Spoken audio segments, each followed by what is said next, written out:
দর্শক, শাহবাগের শহীদ হাদি চত্বরের সংবাদ সম্মেলন করছে ইনকিলাব মঞ্চ।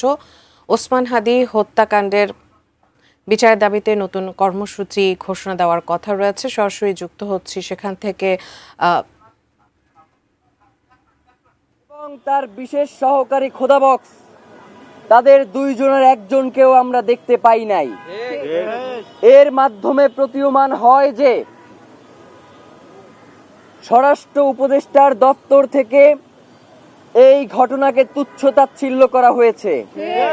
তারা মনে করেছে যে ওসমান হাদির ঘটনাকে তারা ধামাচাপা দিয়ে দিবে। কিন্তু আমরা আপনাদেরকে জানিয়ে দিতে চাই, বাংলাদেশের জনগণ,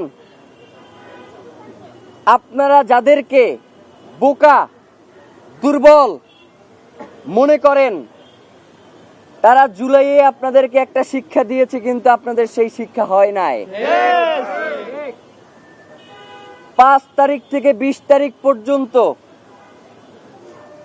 বাংলাদেশের জনগণের যেই দায়িত্ব ছিল তারা সেইটা পূরণ করতে পারে নাই। আজকে ইনকিলাব মঞ্চ যদি এইখান থেকে ঘোষণা দেয় যে 5ই আগস্ট থেকে 20 আগস্ট পর্যন্ত যেই দায়িত্ব বাংলাদেশের জনগণের ছিল সেই দায়িত্ব আপনারা এখন পূরণ করেন, তাহলে কিন্তু আপনারা সরকারে থাকতে পারবেন না।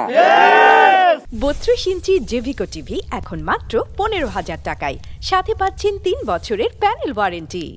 আমরা ইনকিলাব মঞ্চের পক্ষ থেকে বাংলাদেশের সাধারণ জনগণকে সাথে নিয়ে জানাতে চাই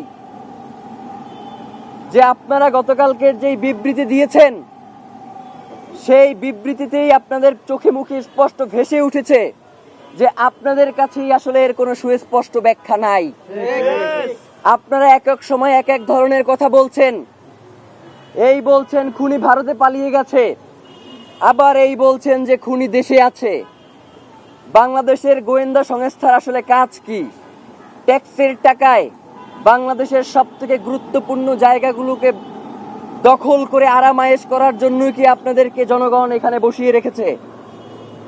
আপনারা যদি ওসমান হাদির মতো এত গুরুত্বপূর্ণ বাংলাদেশের স্বাধীনতা, সার্বভৌমত্বের প্রতীক জুলাই জজবার প্রাণ শহীদ ওসমান হাদির খুনের ঘটনাকে যদি এইভাবে তুচ্ছ-তাচ্ছিল্য করেন, যারা বাংলাদেশের জনগণের জীবনকে জাহান্নাম বানিয়ে দিতে চান, বাংলাদেশের জনগণ যতক্ষণ পর্যন্ত স্বাধীনতা, সার্বভৌমত্ব রক্ষার এই আন্দোলনে রয়েছে, আপনারা কোনো শান্তিতে থাকতে পারবেন না। বাংলাদেশের জনগণ আপনাদের জীবনকেও জাহান্নাম বানিয়ে ছাড়বে। আমরা বলতে চাই, আমরা যেই 2টা দাবি জানিয়েছি, আপনারা এখন পর্যন্ত খুনি কোথায় রয়েছে? আপনারা খুনির ড্রাইভারকে গ্রেফতার করছেন, খুনির ড্রাইভারকে আপনারা গ্রেফতার করতে সক্ষম হন নাই। খুনির যে পিতামাতা রয়েছে, খুনির শ্যালক রয়েছে, এক এক সময় এক একজনকে উঠিয়ে নিয়ে আসেন এবং বলেন যে তারা আমাদেরকে পর্যাপ্ত তথ্য সরবরাহ করতে পারছে না।